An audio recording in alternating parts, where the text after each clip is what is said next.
श्री हरमंदर साहिब ਦੇ ਬਾਹਰ ਬਣ ਰਹੇ ਨਵੇਂ ਜੁੜੇ ਕਾਰ ਅਤੇ ਪਾਰਕਿੰਗ ਦੀ ਖੁਦਾਈ ਦੌਰਾਨ ਨਾਨਕਸ਼ਾਹੀ ਇੱਟਾਂ ਨਾਲ ਬਣੀ ਇਮਾਰਤ ਦੇ ਨਿਕਲਣ ਤੇ ਐਸਜੀਪੀਸੀ ਪ੍ਰਧਾਨ ਜਗੀਰ ਕੌਰ ਨੇ ਪਹੁੰਚ ਕੇ ਉਸ ਥਾਂ ਦਾ ਜਾਇਜ਼ਾ ਲਿਆ ਅਤੇ ਮੀਡੀਆ ਨਾਲ ਗੱਲਬਾਤ ਕਰਦਿਆਂ ਕਿਹਾ ਕਿ ਅੰਮ੍ਰਿਤਸਰ ਇੱਕ ਪੁਰਾਣਾ ਸ਼ਹਿਰ ਹੈ ਅਤੇ ਗਲਿਆਰਾ ਬਣਨ ਤੋਂ ਪਹਿਲਾਂ श्री हरमंदर साहिब ਦੇ ਆਸ-ਪਾਸ ਕਾਫੀ ਇਮਾਰਤਾਂ ਸਨ। ਖੁਦਾਈ ਦੌਰਾਨ ਪੁਰਾਣੀ ਇਮਾਰਤ ਦੇ ਨਿਕਲਣ ਤੇ ਉਸ ਥਾਂ ਤੇ ਕੰਮਕਾਜ ਰੋਕ ਕੇ ਡੀਸੀ ਅੰਮ੍ਰਿਤਸਰ ਨੂੰ ਸੂਚਿਤ ਕੀਤਾ ਗਿਆ ਅਤੇ ਪੁਰਾਤਨ ਵਿਭਾਗ ਦੀਆਂ ਸੇਵਾਵਾਂ ਵੀ ਲਈਆਂ ਜਾ ਰਹੀਆਂ ਹਨ। उन्होंने कहा कि सोमवार पुरातन विभाग की टीम पहुंच जाएगी और गुरु नानक देव यूनिवर्सिटी के इतिहासक कारां की मदद भी लई जा रही है। जेकर यह इमारत श्री हरमंदर साहिब के नाल संबंधित हुई तो इसकी धार्मिक और इतिहासिक महत्ता नूं ध्यान विच रखते हुए संभाल की जाएगी। असी बेसमेंट की जगह पट्टी है क्योंकि इत्थे जोड़ा घर बनना ते इहदे करके वो एक पासे एक बिल्डिंग नज़र आई जदों उस वेले मैनूं मैनेजर साहब ने दस्सिया भी रस्ते वाले पासे एक बिल्डिंग दिस रही है। मैं उन्होंने कहा कि इसी तरह ढक दो ता जो ये बिल्डिंग नूं ना छेड़िया जाए। आर्कोलॉजी डिपार्टमेंट नूं डिप्टी कमिश्नर साहब नूं मैं टैलीफोन किया कि आर्कोलॉजी विभाग जिहड़ा उन्होंने आके दस्सण भी ये की बिल्डिंग है जिहड़ा साडा फर्ज सीगा। उस वेले मैं फिर यह भी कहा कि गुरु नानक देव यूनिवर्सिटी तो हिस्टोरीयन जिहड़े है साडे एक दो हिस्टोरीयन है जिन्होंने श्री दरबार साहब तो भी PhD की है, रिसर्च की है। कुछ ऐसे भी जिन्होंने पूरे अमृतसर साहब के उत्ते रिसर्च की है। सो ये चीज़ों वेखद्या होया वो असी उस दिन इनू ढक दिता सीगा कि बारिश भी पै सकती है, अंदर पानी जा सकता है, इनू अजे मिट्टी वाली रख दो भी कोई आके छेड़छाड़ ना हो जाए, कोई JCB या कोई कई ना मार दे। सो वो असी उन्होंने रोक दी है। वो वास्ते आर्कोलॉजी डिपार्टमेंट वाले आ रहे हैं सोमवार को, वो देखणगे भी ये किसी का घर सी की चीज़ है क्योंकि दरबार साहब के दुआले दुआले बहुत सारे लोगों के बेशुमार घर सन। वो जो गलियारा स्कीम बनी है वो तहत वो थले भी दबे गए ਜਾਂ वैसे भी ਜਦੋਂ ज्यों न्यू डिवेलपमेंट होंगी आले दुआले कोठियां उच्चियां बन गई हो सकता वो नीवें होने तो थले दबे गए, सड़क बन गई नीवें दबे गए।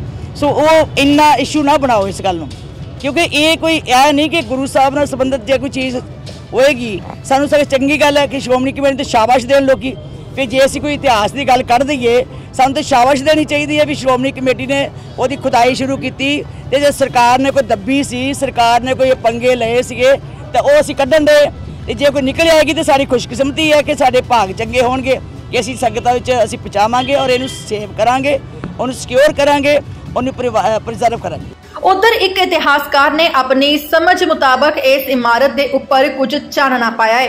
इतिहासकार मुताबिक यह इमारत 1700 ईस्वी अहमद शाह अब्दाली दे वेले दा बुंगा है जो उस वेले सेना नूं छुपाउण लई या अपनी सुरक्षा लई बनाए जांदे सन अते जरूरत पैण ते दुश्मन तो बचण लई भी वरते जांदे सन। उन्हां दस्सिया कि यह श्री हरमंदर साहिब दे नेड़े 70 तो 80 बुंगे तैयार कीते गए सन जिन्हां दी गिनती बाद विच 60 दे करीब रह गई जिन्हां विचों एक बुंगा अज खुदाई दौरान पाया गया है। जो हरमिंदर साहिब के पास जो स्ट्रक्चर निकला उसको काफ़ी लोग क्लेम कर रहे हैं कि ये टनल है, मगर इसको ध्यान से इसके स्ट्रक्चर को देखा जाए ये टनल नहीं है, ये अंडरग्राउंड चेंबर है।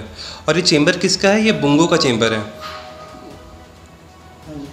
ये बुंगो का चेंबर है। और ये जो स्ट्रक्चर मिला है और ये बुंगे क्या थे? ये हरमिंदर साहिब की पूरी परिक्रमा में मिसल काल के दौरान ये चारों तरफ इसके बुंगे बनाए गए थे। और ये बुंगों का नंबर हमारे पास पहले 86 थे, उसके बाद काफ़ी मर्ज होकर 81 रह गए, 82 रह गए, उसके बाद आने आज़ाद देश के बंटवारे तक 71 के करीब ये बुंगे 71 75 के करीब ये बुंगे बचे थे।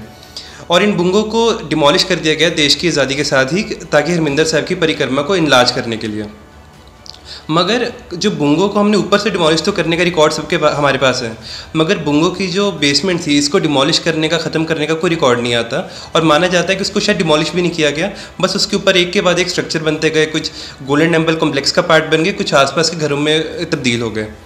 उसी तरह से थोड़े साल पहले भी यहाँ पे जब गोल्डन प्लाजा की बनाया जा रहा था तब भी कुछ रूम्स मिले थे, कुआं मिला था और उसको भी जोड़ा गया था मिसल काल के दौरान के साथ ही, बट तब भी ध्यान ज़्यादा दिया नहीं गया और उसको मिट्टी से भर दिया गया और वो एक तरह से हमारी निशानी गायब होगी। और इसी के साथ ये भी डर है कि इसके साथ भी शायद ऐसा हो सकता है, तो लेकिन इसको ध्यान रखना चाहिए।